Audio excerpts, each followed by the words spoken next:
Wednesday at 5 p.m. for Likkle Byte Ideas, where we discuss how Likkle ideas are transformed into big dreams.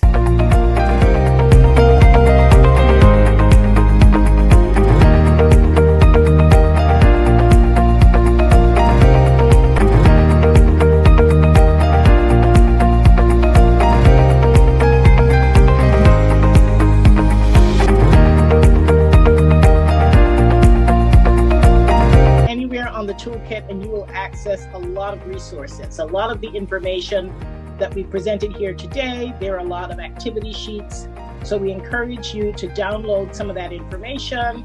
Also, there's a digital swag bag with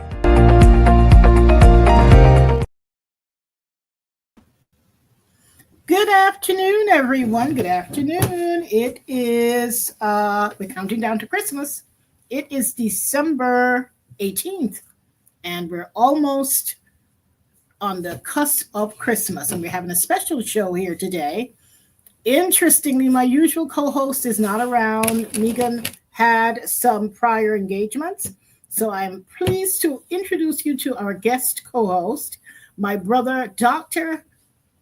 Reverend Calvin Samuel, joining us all the way from Malaysia. Calvin, how are you today? I'm doing really well. Really well. It's pretty early in the morning for you, huh? You're 12 hours ahead? Is correct. So it's 5 a.m. Thursday here in Malaysia. So yeah. Well, this is the level of commitment. Tell us a bit about Malaysia and how they celebrate Christmas. I know they're a Muslim country. Do they celebrate Christmas? Very much so. So wow. Malaysia is a Muslim majority country, but of course there's lots of other faith traditions here too. So there's a strong Christian presence. It's a former British colony, so it has quite a lot of Christian heritage. And of course, Christmas is also a commercial holiday. So businesses are not going to miss the opportunity to find ways of celebrating. So not only do they celebrate Christmas, they celebrate Black Friday. Okay, we don't have Thanksgiving, but we definitely have Black Friday. Oh, that is hilarious. Wow. So all right. Well, happy that you're going to be spending is that your first Christmas in Malaysia? Yes, it is. Fantastic. Yeah. Fantastic. Yeah. Well, we have a really interesting topic today. It's about pathways to prosperity. And of course, we're looking at health, wealth, and heritage. Food, health, and heritage. And we're going to be talking to two special guests today because we want to look at our Caribbean heritage as far as food, as far as health, our heritage, and how we can monetize that. And we have two very special guests today. And of course, monetizing it is one thing, but we also want to look at the totality of our well-being.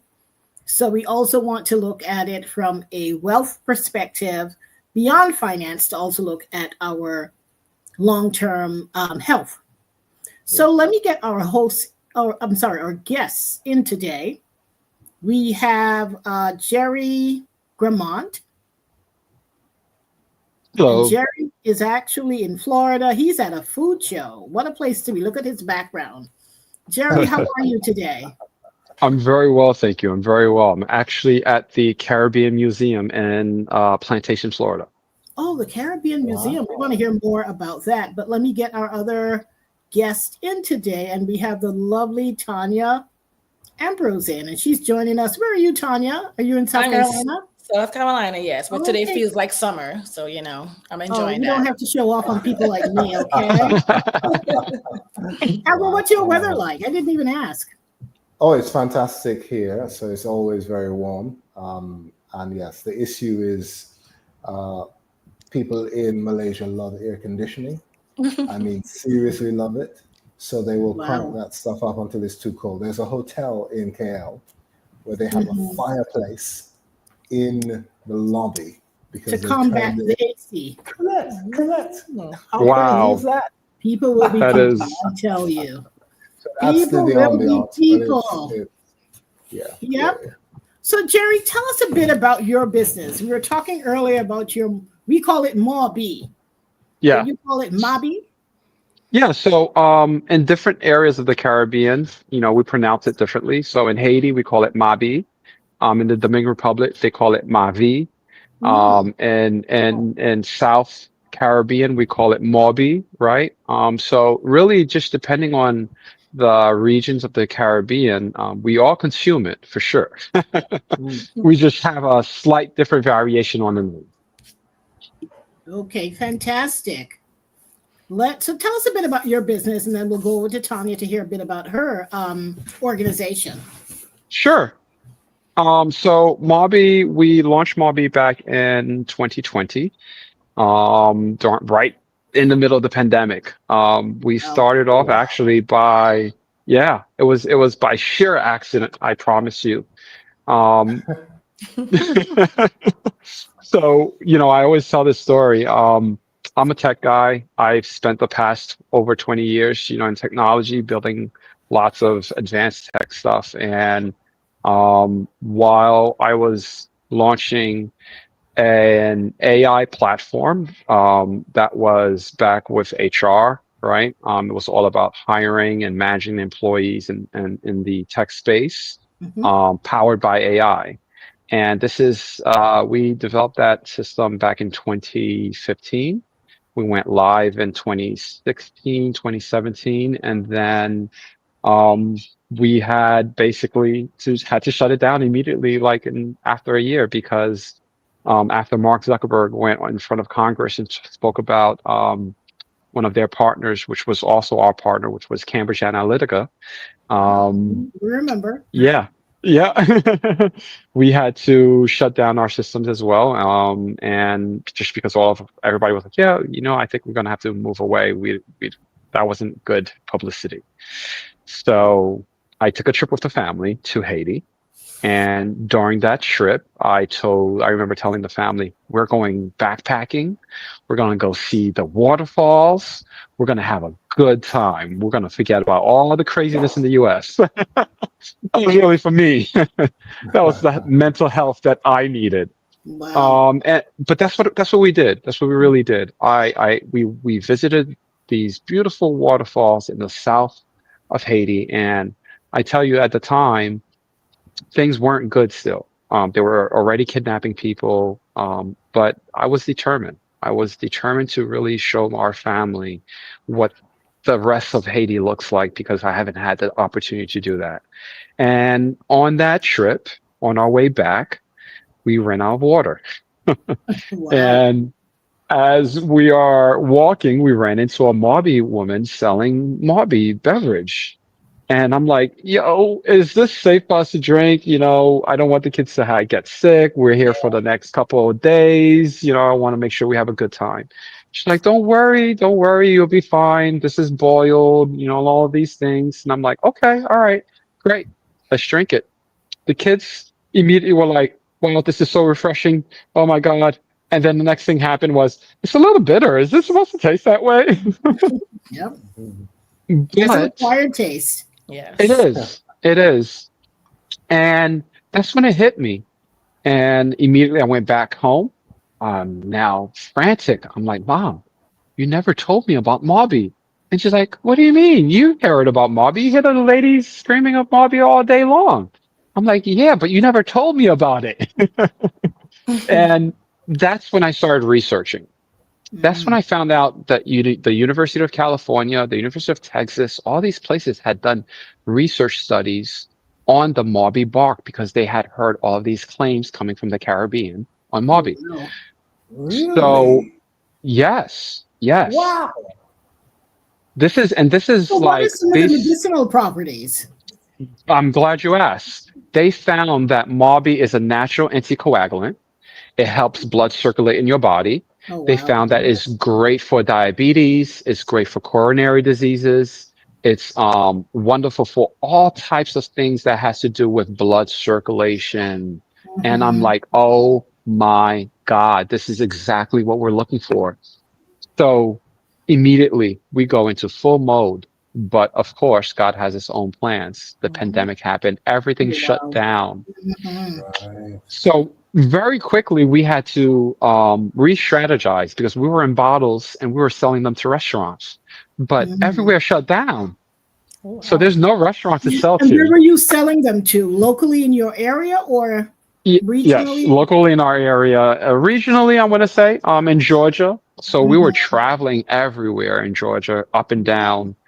But then everywhere got shut down. We were like, okay, let's go online. And online went and it worked. It sold out within, I think this is March, April, May. By May, June, we were sold out of bottles completely. And we had like over 500 glass bottles. Oh, We had wow. completely sold out. So at that point, we said, all right, we need to pivot because we learned a lot. We learned about, it was too costly to ship those heavy glass bottles. I can ship a 12 pack of these cans, and it was still cheaper for me to ship a 12 pack than, 2 glass bottles. Yeah. So very quickly, we re-strategized, and by 2021, we launched into cans. Wow. Oh. Now, where do you get the bark from? You still import it from Haiti, or have you found? Yeah. Does it grow in the United States at all? It does, but believe it or not, even in their own research study, when they tested the Marby in the US, they found that it does not have the same medicinal properties. It doesn't have the same compounds in them. Wow. In fact, they also found that the indigenous Americans used it and they call it snakewood. Yeah. Doesn't sound quite as exotic, huh? It doesn't. But Jerry, I'm going to come back to you because I want to hear more about this product and how things are progressing for you. But Tanya, you have a organization called Scrub Life Cares. Tell us a bit about the genesis of it and where things are currently. You want the long version or the short version? Let's take the short version for now. Well, the idea, because I live in the US now, but I grew up in Antigua, and I often said when I migrated, I would give back to my country in some way, shape, or form, because I think I can survive anywhere in the world because of how I grew up in Antigua. But then I thought I had to be a millionaire to do that. I'm not there yet, but I did a study abroad stint in my undergrad to Uganda, Africa, and I remember us taking gently used clothes and menstrual products to these individuals that lived in the slums.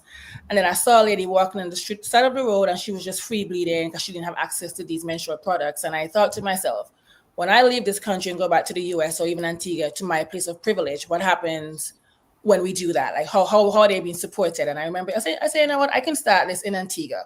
But of course, when you're bringing certain topics to our Caribbean people, we don't talk about periods, anything that's related to the woman's body. It's always still a stigma.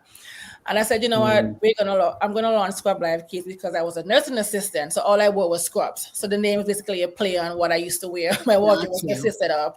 But I funded it to address the health inequities that we have, provide education around our health, especially to those in the underserved communities, because again, we tend to go into these communities, give something one time, and then we don't see it again, maybe once a year. So here at Scrub Life Kids, we're trying to do it on a consistent basis, providing, promoting menstrual equity so people have access to these menstrual and hygiene products, talk about sustainability, when it comes to our environment and our climate, what type of products we can use to, one, cut down costs, but also to protect our environment that's, dying slowly, unfortunately. So we provide the hygiene products, but also provide the comprehensive reproductive and sexual health education as well for individuals ages 9 and up. But of course, we got to tailor it to the age group. But we talk a lot about consent. What is a good touch or bad touch? We help parents learn to have these conversations with their children, and also to the children. We talk about who can you find in your community that's a trusting adult to you as well, because that may not always be your parents, So we're just trying to build that bridge to provide the hygiene item, but provide the education from ages 9 and up, even to menopause, because again, we don't have these conversations in the out front of it all. And then, we may be having long, painful periods and we're thinking it's normal, and it's not. We maybe miss our periods for months thinking, oh, I'm pregnant, or what is going on here? That could be something abnormal. So we are here to bridge that gap as it relates to the health education, but also provide the menstrual products to individuals in need. No, I did my best. That's amazing. No, that's amazing. That's awesome. Yeah. So as I mentioned, Tanya, where's your production take place? I'll be honest, most of our products come from in-kind donation. We're still fairly new. We will launch officially in 2020 in the height of the pandemic. Don't ask me why. I had a vision and I was like, we're gonna start it in 2020. You know, the pandemic came, but I still went through and did it because again, once I have a goal, I have to see it, you know, achieve in some way, shape, or form because it's bigger than myself. So most of our donations come from in-kind donations, and now we're starting to get funding because again, you know, we're registered here in the US and of course in Antigua because we got to make sure we're legit on paper because what we're doing is important. It's not a hobby, you know, it's a passion of mine. So I want to ensure that we are legal across our board so that when we're asking donors to donate, they can also see where their donation is going to as well. But one interesting fact, we are working with a company out of the UK that we're working on, you know, creating a non-toxic menstrual products as well. So we just did a survey, a qualitative research back in Antigua in October, so we can get a feel as to what is needed or what we need to do. So hopefully in the next, you know, couple of years, we can see that product come to fruition. But work is being done behind the scenes. So these are going to be organic products? Is that what you're saying? Yes. Okay. We're aiming for organic, actual organic, because sometimes we're finding some of these organic products as well still have some things in there. You know, rightfully, we understand why, but at the same time, again, the organic products are also even more expensive, which is why, again, we're trying to be that. But that's the goal to get there. Yeah. So we're trying to bridge that gap to, again, include products that are sustainable instead of having like the menstrual cup or menstrual disc. You can steam and reuse for a number of years versus a pad that, you know, takes an eternity essentially to go away from the environment. Yeah, it's hard to imagine, you know, when we were young that our parents used to wash diapers. You know, I mean, Pampers are happened maybe 30 years ago. Yeah. But years ago, it was about washing those diapers and everything was sustainable. Yeah. But I really wanted to talk about pathways to financial wellness because, you know, the food aspect of it. How do we empower local farmers and producers like Jerry? The health, how do we promote wellness through accessible healthcare and holistic approaches? Heritage, I want us to really hone in on that. And we touched on that briefly. How do we preserve and celebrate cultural treasures while creating revenue opportunities through tourism, the arts, and other opportunities? So today we really want to talk about the pathways that we can tap into that touch on food, as I said, health, education, and heritage, and how do we bring this all together to create a pathway to financial wellness. Now, we really want to talk about some of the Caribbean's unique cultural heritage and how this serves as a foundation for achieving financial wellness. Yeah. As we've discussed, you know, the Caribbean has a gold mine. We were talking about, and we'll go back to Jerry to hear more about the Morbi and how through a chance opportunity, he is creating a pathway to wellness. We want to talk about Tanya and how, you know, your education is empowering people. So Jerry, we'll come back to you and tell us a bit about your starting the business. How did you go about that? Some of the challenges that you face in monitoring. Sure. Challenges were a lot. I guess some of the largest challenges we should talk about is probably that most people are going to care about because, you know, we were trying to do production in the States and the raw ingredients were in Haiti, in a third world country that is open sometimes, closed sometimes. People can't travel all the time. So one of the biggest things very early on that we understood we had to really focus on was our supply chain. And that was also part of, I want to say, our secret sauce, because, you know, it's part of a little family tradition that we've been working with like friends of my grandmother's for going over 30 years. Oh, wow. So this is, you can call it our family's secret supply chain that, as old friends from neighborhoods and they grow and they remain friends, we become family members. And as we become family members, we continue working together. So when I came into the picture and telling my mom, hey, I'm really interested in starting Mavi, she said, no problem. She said, how do you want to do this? And I said, I want to utilize your teas and I'll just export the teas and come back with it. But then I didn't really understand how she acquired those teas. And it took, I wanted to go and understand that. That's when I learned that my mom herself started a woman cooperative where she only buys all of the raw ingredients, herbs and spices from, in order to ensure that she's empowering women to be self-sustainable, number wow. one. And your mom's business is in the United States? No, my mom's business is in Haiti. Oh, it's in Haiti. Okay, got you. Yes. So her business is Belle Zeb, which means pretty herbs in French. And she started that business in the 90s. So she's been doing that since then. And today, she's been doing all types of herbal remedies. She actually used to live in Grenada. But today, now we take those base and we convert it into something new, which is a beverage now with the Mavi. And you said something very important. How do we essentially help and work cooperatively to create pathways to wealth? This is it exactly, right? This is how we were able to create that, by cooperating with my grandmother's friends from, a long time ago that have access to some of these ancient recipes and ancient products and ancient ingredients. We're able to now create our own pathway to create our own supply chain and now import those ingredients to the United States. Interesting.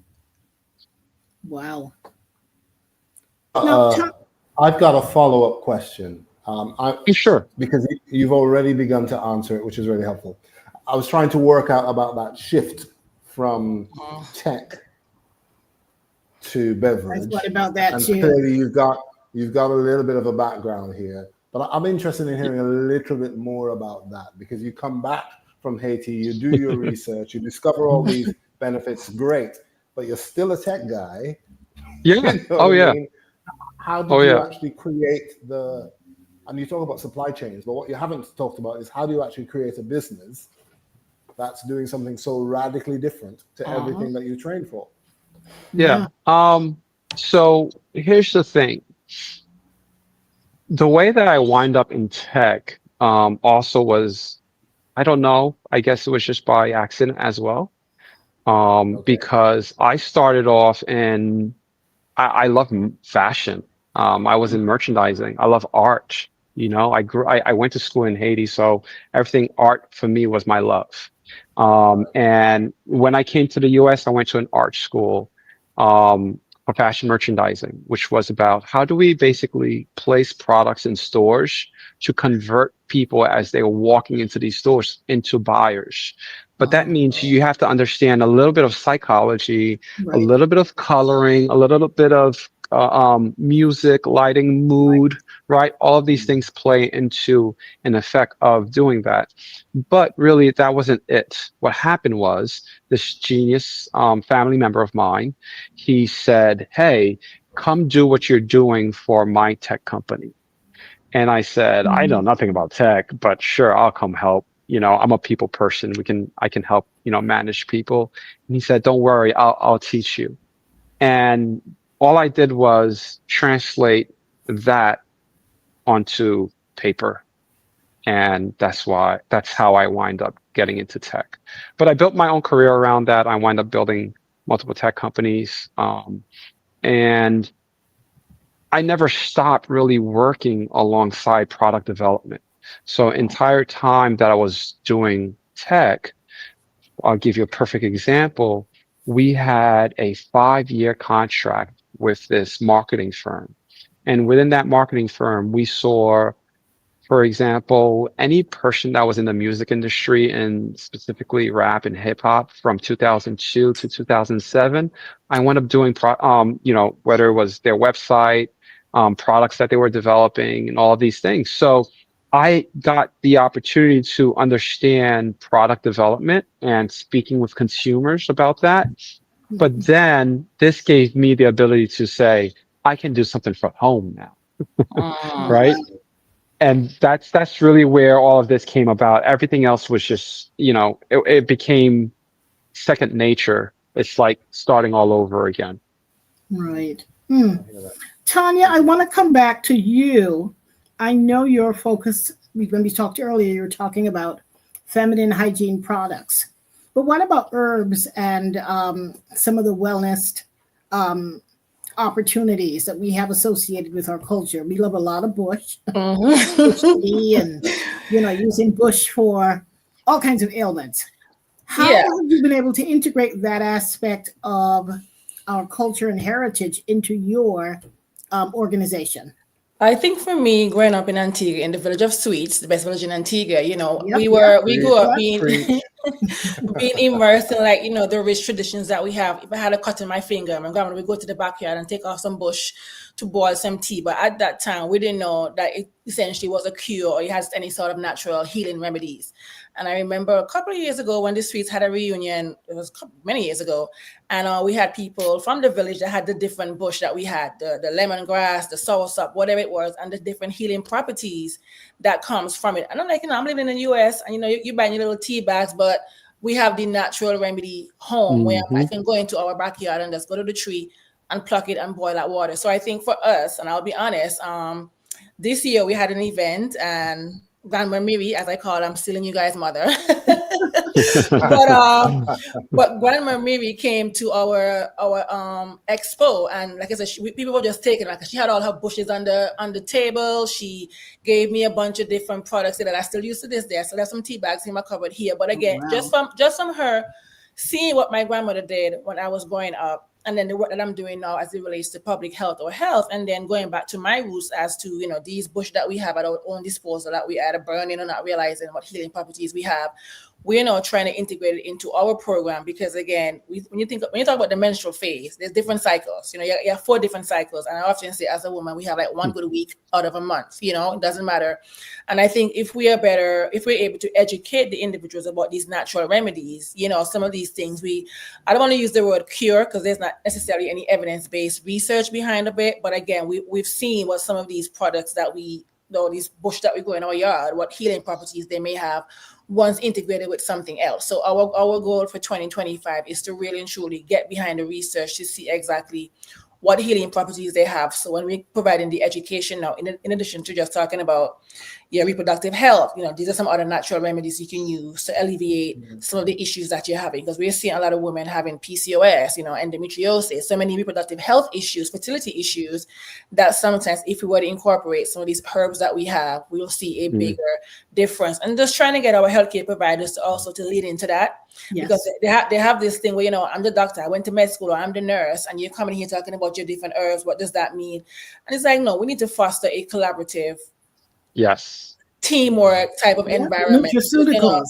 Because they go hand in hand. Because some of these same products that we're buying has some sort of, going back in the history of what we have again at our disposal from our Caribbean roots. I think if we can come from a collaborative standpoint, we'll see a much bigger difference in the community. But for us, we're trying to lean in some more.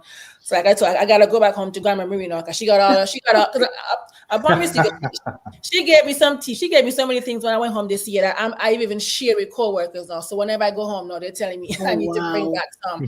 So for me, I'm doing like my own. Did you get any of her herbal capsules? Because that's a big thing now. No, I gotta get that because I got this. So she gave me a big thing. Body soap. Like I'm using the soap right now. I was like, oh, okay, But again, it's just me doing my personal research to see, because I'm a person that I struggle with migraines, and sometimes my migraines come as a result of my menstrual cycle as well. And then, just drinking these different teas, because one thing, she has the direction, what it does, what it heals.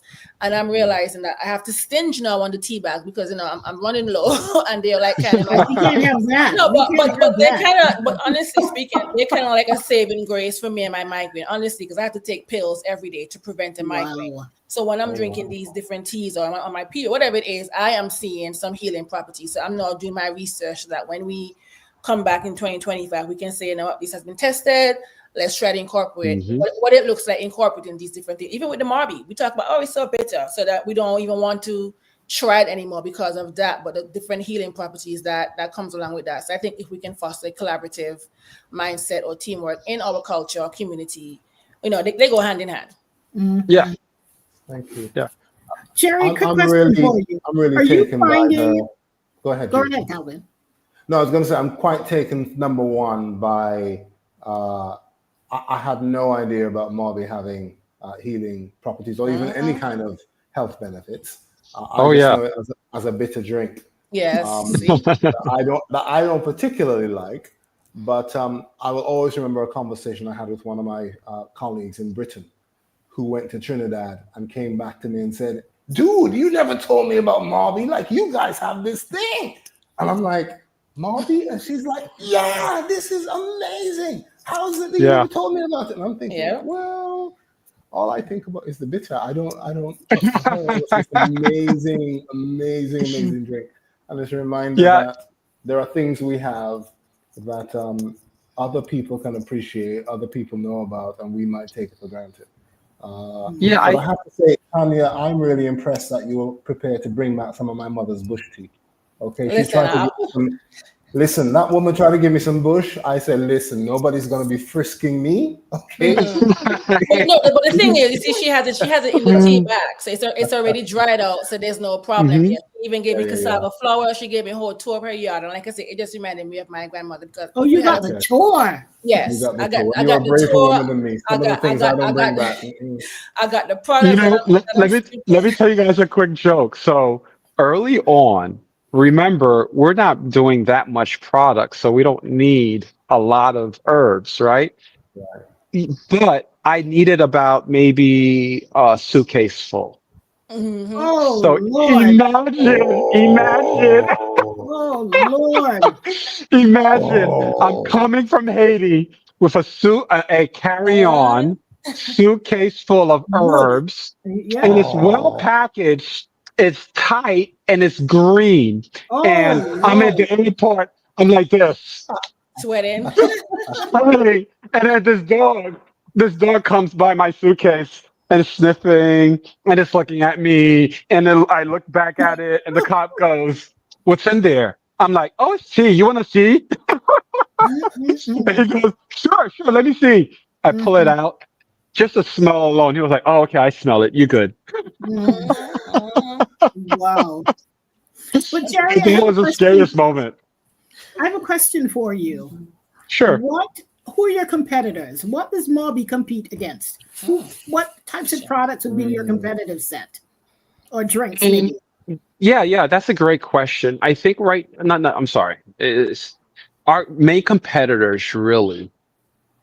It's a loaded question because most consumers don't understand, the difference between a healthy drink, right, and something that's not healthy. So most consumers look at our drink and they say, "Oh, well, I can buy maybe Arizona tea," right? Well, the thing that you have to realize is 98% of other beverages out there don't even actually use real tea in the drinks. Or make any health claims. Yeah. It's just an extract, and it's full of other flavoring and taste to kind of like give you the scent and feel of it. So when it comes to that, it's really hard to educate the consumers on that. But when we're talking about real consumers that are creating better beverages for you, there are quite a few. It's just I can't say they are the best because I don't know at the end of the day their manufacturing processes. But I know Poppy is doing some sort of like kombucha soda, for example, right? I've heard of Dr. Teal's. I'm not Dr. Teal's, Dr. T's. I can't recall, but they're doing something also prebiotic. But I want to say the main focus on every single other wellness beverage is prebiotic. It's all about gut. Right. And a lot of people don't want to have that taste. And usually, that taste is not that good. But poppy has a great taste. I'm not going to lie. However, when you do taste poppy and you taste Malby, you're like, wait a second. Something's not right. Wow. Because then, a beverage like ours, just in this one, we have lemongrass, mint, eucalyptus, and strawberry in this one, right? Oh, wow. Okay. Inside When the you- Malby, some Malby's kicking Yeah. up. What? So imagine- Malby has flavor. Exactly. Yes. exactly. Oh, So wow. imagine, Grandma Mary is watching. Her head is already spinning. Okay. She done got some ideas, honey. She just said, You know okay. her head is already spinning. imagine Oh, now when you okay. open the can and you actually smell the lemongrass and you actually taste the lemongrass, and people are like, I taste the basil in this. And I'm like, yeah, exactly. That's Wow. how a healthy beverage should hit you. Good taste. Yeah. It Yep. should be like, wow, this is great. I can tell this is real stuff. So, Mhm. that was a loaded question for me because I really don't find that many companies doing the right thing when it comes to processing. But there are a couple companies that are trying. So Poppy for sure. I know they're doing some great stuff with the prebiotic space, and there are a couple others out there as well. What we're doing is also special. We're doing something tasty, rooted in tradition, but made with a modern twist to it. I Mhm. love that. Yeah, that's great. That's nice. You guys Tanya, let me exporting ask to you really Malaysia quickly. I see we anytime? have some questions. Oh, Kevin, I'm sorry. I I keep was cutting going to over you. check Go to right see whether ahead. Jerry's going to be exporting to Southeast Asia. You want to expand your Oh, market? I would Yeah, love to. let us know what we can buy. yeah, yeah. yeah. Or The is it easiest fine place for online? everybody is Amazon. The Okay. easiest place for everybody is Amazon. Amazon. So we have a great relationship with Amazon now, but it's coming out. We've partnered up with one of the. Have you guys ever heard of Pickleball? Oh, yeah. Pickleball is huge in the States. Well, we've Yeah. partnered up with one of the love largest organizations that's doing pickleball, and we're going to be at all of their pickleball courts, making Oh, sure that wow. everybody stays healthy. Yes. Yeah. Pickleball has taken over the United States. I'm telling you. Yes, it is. I Yes, have it no is. idea what it is, but I'll look it up. It's like a combination. It's Like tennis. Yeah. but it's almost It's like like tennis, but table tennis. rounders. Intent. It's a funny kind of bat. It's strange. Okay. Yeah. It's kind Yeah. of like tennis and badminton, Yeah. somewhere along the Yes. lines. If you're Yes, good tennis that's a player, good you one. Calm yourself Yes, down a bit yeah. because it's different. Okay. Yep. But It Tanya, is fun. yeah, Tanya, tell us, coming from Antigua, tourist island, everybody's trying to do a hustle. Have you seen any opportunities to perhaps promote some of our medicinal plants for health purposes, wellness? Any thoughts on how that could be developed, or are you seeing any demand for that? I honestly can't say I've seen a demand because I think what that stems from is the lack of education as it relates to what our own plants do for us. Again, we just know in the mornings we're just drinking the tea. We're not thinking about the health benefits that comes from that. And then when you come from the Caribbean or Antigua, we're just thinking about tourism, which is all good. But I often say the way in which the world is going right now, we need to tap back into our agriculture standpoint. Like we forgot about agriculture. We just know, hey, we can import, export, or we can grow something in our backyard. But again, not realizing how beneficial it is for us to actually do that. So I think there's room for that, but that also we have to have the education aspect as it relates to what our herbs are doing. Start from the school level, like in high school, you're doing home ec. Hey, you know what? This is what this plant can do. Because we didn't learn about that. We learned about sewing clothes, how to bake, how to cook, how to clean, which is still all good and needed. But if we want to have a healthier generational society, we need to really tap into that because we see in the medicinal marijuana space that's becoming a big industry. And that's also a plant, but then of course it has a negative connotation to it, but it also has some health properties as well, or benefits.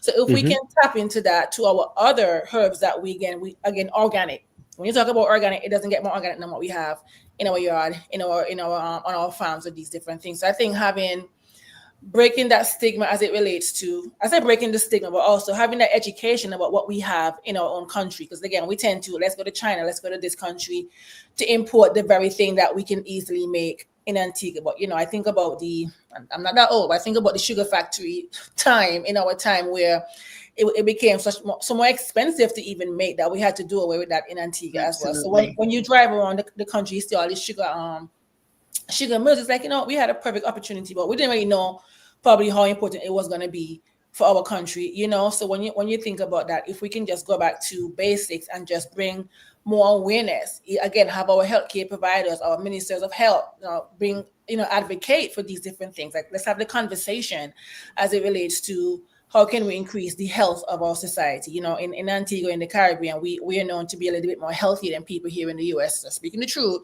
But again, imagine how much more healthy we could be if we really understood what we have at our disposal. For free. So if we can find, and then that could create jobs. Again, we have these different factories. It may be costly, but I'm gonna throw some shade here. We spend all these millions on hotels. Like, how many more? Yeah. Now, there's always room for hotel. But I think about when we had COVID, we had nobody coming in because what? We had to find a way. Airports were shut down, so we had to find a way to fend for ourselves, essentially, because our main industry got shut down, and we don't know what the future holds. So I think if we had something to piggyback on or really take that seriously from an agriculture standpoint, it'll make things better. So I'm advocating, I'm championing, but I'm only just one small voice. So I got to be consistent, because once I'm consistent, I know that it'll find the right ears. But it takes a community, again, it takes collaborating, because again, we all can achieve health if we are trying to do it from an individualistic standpoint. It has to be a collaborative effort. Tanya, you're spot on with that. It is so true, because, without the community understanding the power of what they have in their garden, it just becomes, another garden, right? But if we understand the power of what we have, then through education and various tools that we use, personally, I think technology can play a huge role in this. Yes. Right? We have technology, we have influencers. So being able to utilize and leverage these things and creating, one of the things that we did in tech, right? Like a lot of, like you, Tanya, I'm not that old, but, we forget building apps only started in 2007. Yes. Right? So when we were building apps in 2007 also, right? It's like nobody was telling us, and there was no real defined way. There was a lot of learning curves and mistakes. And the way that the tech community came together was we created events where we would come together and share the knowledge. And this is the same thing that we have to do. I think we just have to create more events and education around these plants, these herbs, how they help us and the benefits, and how we can utilize that to create wealth, right? Because the wave is changing here in the US. Yeah. So that's the opportunity for us, right? There's a lot more people here in the US. So if our abundance in the Caribbean is to create and plant and export those herbs to create products over here for the US to provide for everybody that's looking for health and wellness, right? Because again, like you said, it's an everyday thing in the Caribbean for us. Absolutely. Right? So this is how that's the path right there. Yep. Calvin, let's take a break. And I see that we have some questions. Let's take the comments and questions from our viewers, and we'll come right back. When we come back, I want to talk about some of the challenges that we face in advocating for Caribbean health products that we've discussed. What are some of the challenges that we face, and how do we overcome these challenges? So, Calvin, let's look at our comments and our questions. There are no questions yet in the comments, but there is a certain... Okay, well, let's just bring up the comments and acknowledge our viewers. Yeah. No, we've got a certain Grandma Mary who's clearly been listening, so... You know how to bring the comments up, right? Yeah. Okay, right? There you go. So I think she's been listening to that conversation and says, by all means, tell me what you need. I think this one is probably aimed at Jerry. It's also from Grandma Mary. So she says we need to get together very soon. Oh yeah, I knew the mob. He would really pique her interest. We may have inadvertently helped to create a competitor there, Jerry. Sorry about that. Yeah, he has a new partner. That's wonderful. No, that's great. We want more competitors. The more, the merrier. It's important. So yes, let's go. That's fine. Yeah, she just started making kombucha and some flavored ginger ale. Wonderful. That's amazing. I'm always sharing. I'm always sharing information, wealth of information. So if you ever want to know anything, I'm more than happy to share on preservation techniques. You know, we have a 3-year shelf life with no preservatives. There's literally no chemicals in this. Love that. Wow. Yeah. 3 years. That's impressive. Yeah. Very much so. Yeah. Technically, technically under the FDA, we are exempt. Whoa. Okay, that's good. Very interesting. It sounds like a whole other show. We're exempt from the FDA because the FDA has to regulate things that can potentially harm people. So once you're exempt, that means, okay, your product is so good, you go, just get it out there. So for us, we had the perfect pH balance.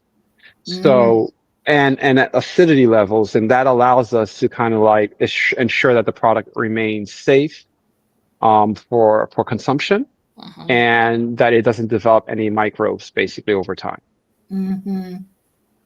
Wow.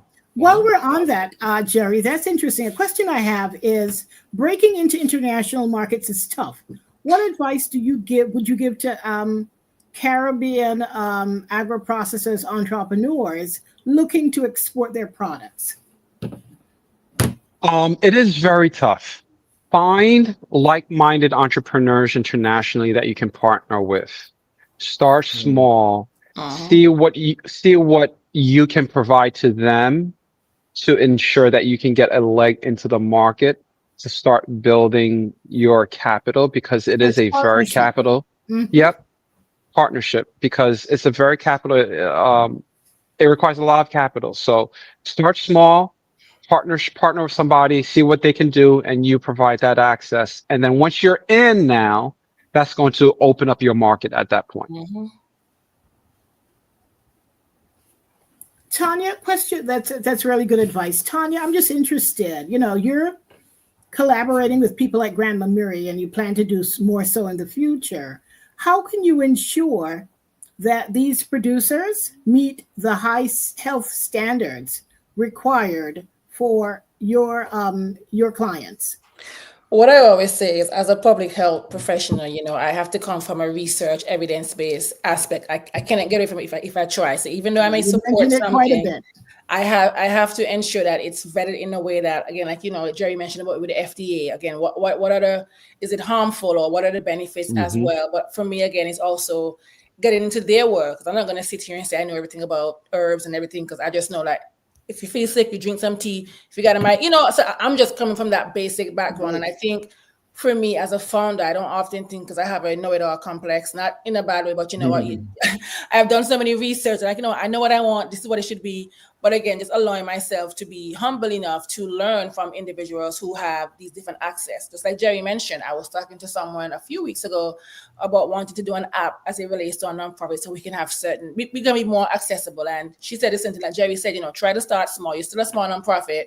Find people in the industry that's doing something similar to you, try to learn from them, partner, and then you often have room for more opportunities. So I think for me, it's just ensuring that I'm thinking about the participants in our program versus myself. So even though a product may seem like it's the best thing, I have to make sure that it is vetted properly, because again, I want people to know that we are here for them, because we already have all these toxins in our bodies from just the environment, what we're eating, what we're using, especially as women using these different pads, because we have no choice, because again, it's what's being sold. Right. And the price of these items are so expensive, and even taxed now when they're basic essential. So again, for us, it's just to ensure that we're doing right by our program participants by ensuring that these products are not harmful, but also we're doing good research with our collaborators. Because again, for me, I often say if I collaborate with Grandma Mary or Jerry, you know, if one of us make it in a way that we're on Forbes, you know, what, that's an exaggeration. We all win again because we come from a collaborative mindset and not just, it's about me. Because, you know, in this nonprofit space, I have seen that. I was like, you know what, it's not about me. What Club Life Cares does is not about Tanya as the founder or her members. It's about, again, servicing the individuals who are in the community who actually need, you know, people hearing about the benefits of Marby back in the day. Oh, you know, it's just better if you have some, so you take this. But now we're realizing we have the different flavors, you know. So Jerry, again, with the amazing product, we can get the information out to people so they can know, you know what, I can still stick to my cultural tradition. Because I think sometimes we migrate and then we forget about where we come from because, you know, we think that where we are, things are better. And, you know, there are different opportunities if we can be honest. But again, we are coming from a place where we have so many natural, the actual organic products. So if we can believe in what we have more, because sometimes we tend to be more, what's the word am I looking for? Cynical. Yes, like if we can really believe in what we have, I think that's where it starts. Like, you know, again, people like Grandma Mimi, she's been campaigning all year. I don't know how she's not tired because I'm tired. Of course, you know, she has more energy than me. But I keep referencing her. I keep referencing her because again, you know, it's people like them, people who came before me and Jerry, before, you know, you, Mr. Sam, you know, people who came before us who actually have the education or the knowledge. Because again, I think about how my grandparents survived a certain part of era of life. You know, why people their age are so strong or have, you know, they're so witty when it comes to their memory. Because again, they all organic. They had to fend for themselves. And as a result of that, that's why we still have them, you know, even to this day where we are as now so many different cancers. There's so many different things happening. But I think if we just come back down to collaborating, doing the research, because I'm all about the research. So once I can, because I'm looking to partner. It's more than just providing the education or hygiene product. It's more about health and well-being for us here at Club Life Kids and having health equity, because that's the thing that we throw out that word all the time, but then it still doesn't benefit, especially us as Black people in today's society. So I think it's just about collaborating, doing the research, and thinking about the advancement of our people. That's great. Can you guys spend a bit of time, each of you now, talking about pathways, because our theme today is around pathways to prosperity. And I love the fact that both of you tell stories. It's rooted in pandemic. There's a whole journey here. Jerry talked about, if you like, inheriting some of the secret sauce of a family tradition of networking. So I can imagine people will be listening to this and thinking about, I've got an idea, but how do I get from here to where you guys are? So can we talk? I don't know which one of you wants to begin, but well, Tanya just spoke, so let's go with Jerry. What's the pathway to prosperity that you would recommend for someone who has an idea, they're watching this show, they're inspired by you both because you're so inspirational. And feel free to share one of your ideas as well. You can make it practical. Sure. So, for example, the way that I learned how to get to market was through my experience in tech. And there's this amazing person named Steve Blank, and he created something called the business model canvas. So the business model canvas allows you to kind of like lay out your business plan visually without trying to create a whole bunch of writings. And me personally, I am somebody that's a man of action. I like to just, let's lay out the plan very quickly. Let's test out the plan. And if that works, then let's develop the model. So that's what the business model canvas does. So I suggest everybody, if you want to create something, go do that first and just follow those, simple steps. You put it on YouTube, you'll find amazing people talking about that stuff.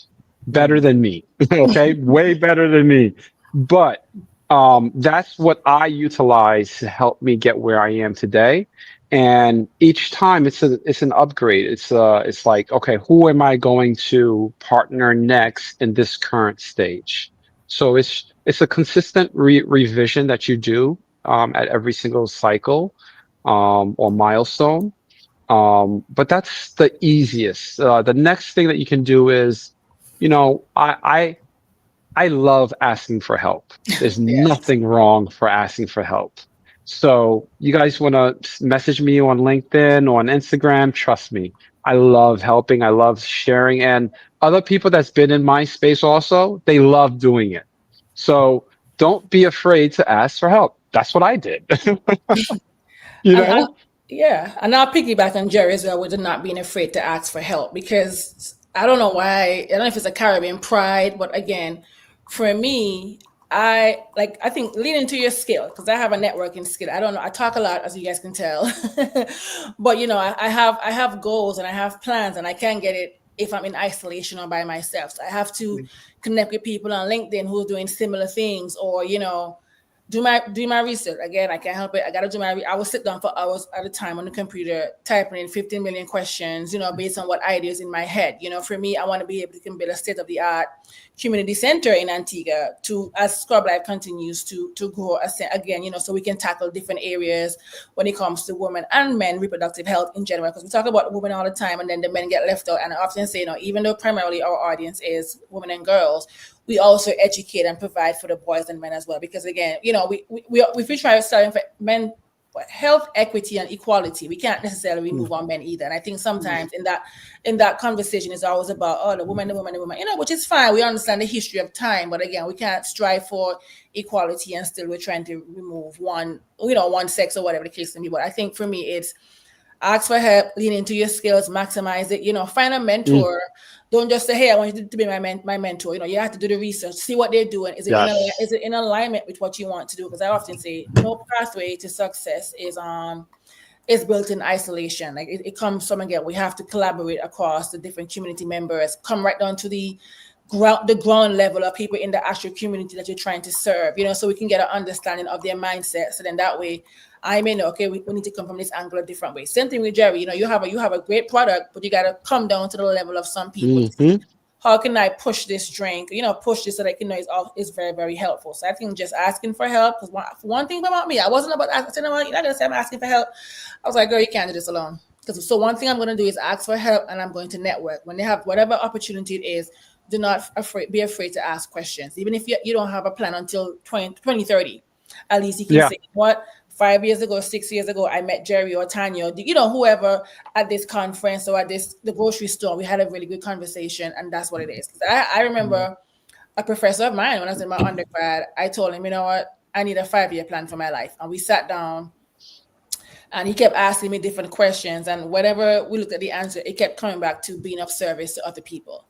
I needed to find a how, because one thing I started in housing, I started in food, but no, I'm at women's health, but still tackling overall health and well-being of people in our society. Well, of course, you have to start somewhere as we continue to build. So again, no part of the success is built in isolation.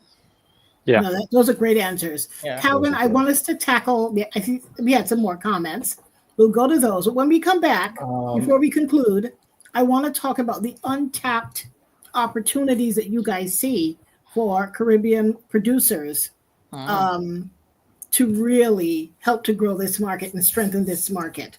So let's get our last. We don't have any further comments or questions to go in right now, so we can go straight to that question, I think. Okay, great. The final part of the program. So Jerry, tell us what untapped. I know you shared earlier with us that your product, you're going to do some repackaging to make sure that people have options, from Mauby drink to Mauby kombucha. Tell us a bit about that and some of the untapped opportunities that you see in your space.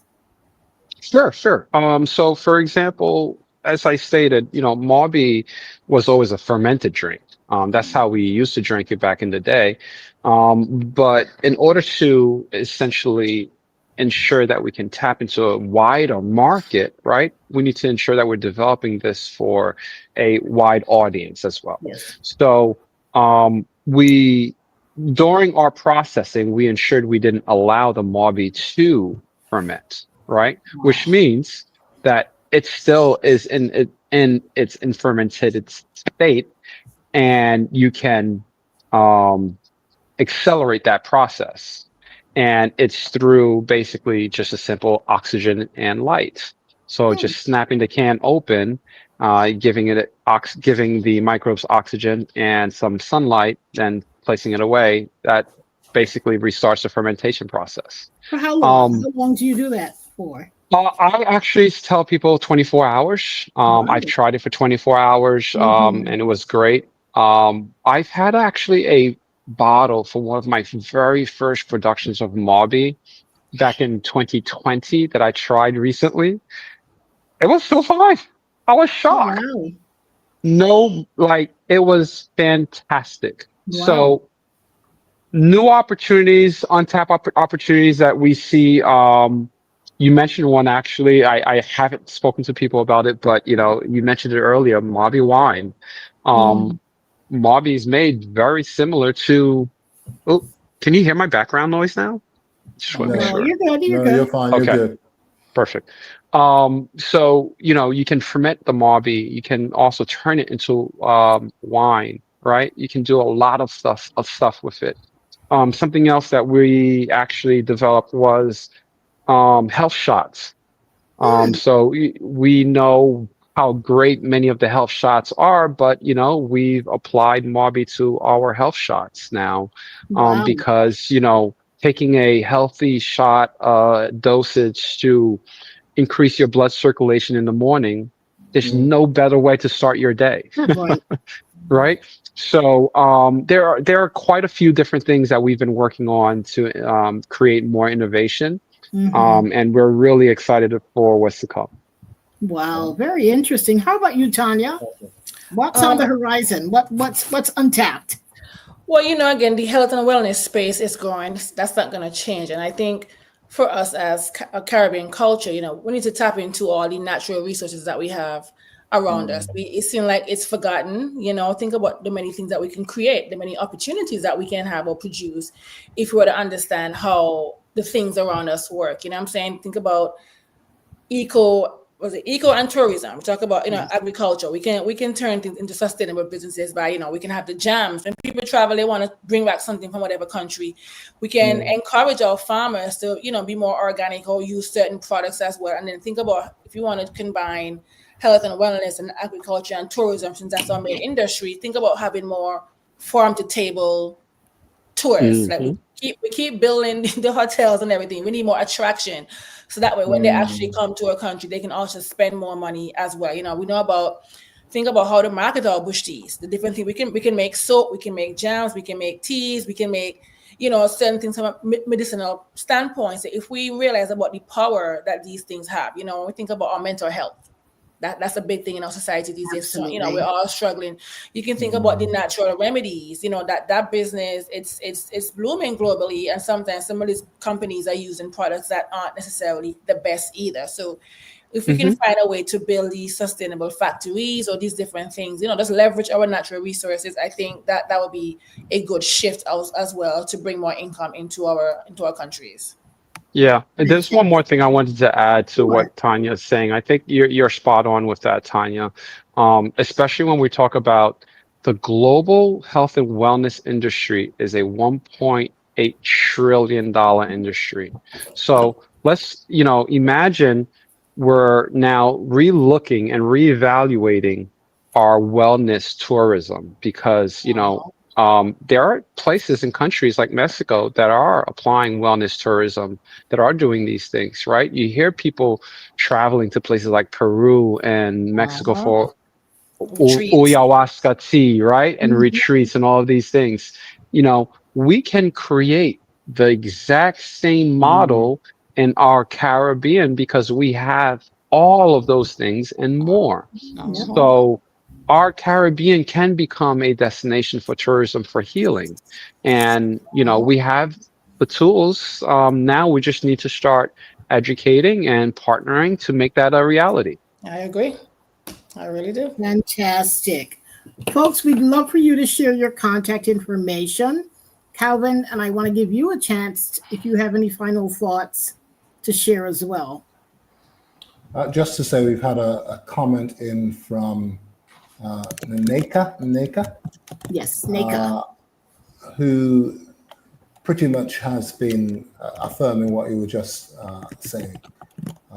So we celebrate something of our heritage by tapping into some of our people. Mhm. So really positive about that. For me,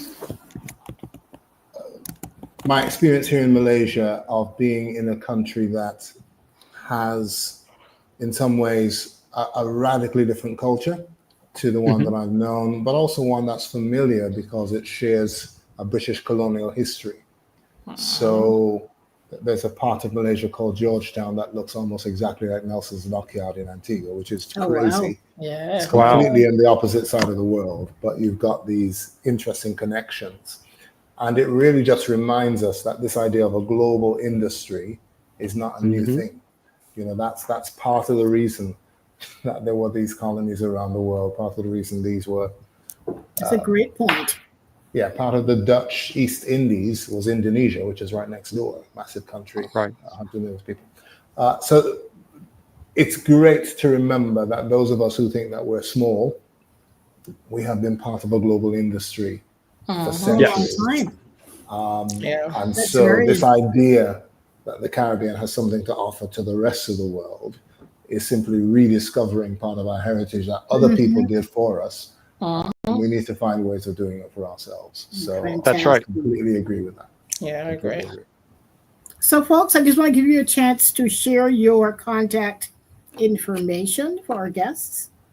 Sure. People- You can find me on LinkedIn, on Instagram, Jerry Gramont. Literally, I pop up everywhere. Jerry Gramont on LinkedIn or Instagram. You can find me. If you want to email me too, my email is jrgramont@mobt.com. Very simple. jrgramont@mobt.com. Yes, and you can find me personally on Instagram at Tanya K. Ambrose or Tanya Ambrose on LinkedIn. And of course, you can reach out at Scrub Life Cares, any social media. We are on there. And then you can WhatsApp me at 973-641-2527. So again, 973-641. 2527. Yeah, and WhatsApp, of course. Yeah. 347 Let me get 903. Wait. Don't go so quick. 347-903. 347 903 903 7134. 7134. That's Jerry. Okay, great. Well, folks, we are way over time. Today, we've seen that our Caribbean food, health, and heritage aren't just cultural treasures. They're wealth-building tools. And we want to thank our panelists for really breaking it down in a way that I hadn't even imagined, talking about our some of the resources that are in our backyard, all around us. How can we convert these cultural treasures into wealth-building tools? And I want to thank you for your contributions. You've left us with a lot to think about. I know Grandma Miri is excited. I know her head is spinning. And to all of our guests who joined us, thank you for being a part of this show. Thank you, our panelists, for sharing your wealth of information. And unfortunately, we're way over time. Calvin, thank you for being a great guest host. We have to bring you back. A pleasure. I'm going to go back to bed after this, though. Oh, I do the same thing. But from our team here at Likkle Byte Ideas, we want to thank everyone for joining us. This is our final show before the new year. Oh, nice. Calvin, we forgot to talk about our conference, January 6th. Yeah. Can you bring that up really quickly? Keep talking. Okay, we're having a panel discussion on January. It's called Pathway to Prosperity. Nice. We'll focus on financial wellness, which of course has, if you see the wheel behind me, all of the various aspects of financial wellness. You have emotional, you have environmental, spiritual, all of them come together to ensure that we are financially well. So it's your mindset and your lifestyle. Calvin will catch up with the flyer later. Let's let our folks go. To everyone, have a very Merry Christmas and a bright and prosperous 2025. We'll see you very early in 2025. Have a great evening, everyone. All right. Take Bye. care. Take care. It's a pleasure meeting everybody. Thank you. Yes, same. Great. Bye. Thank you so much.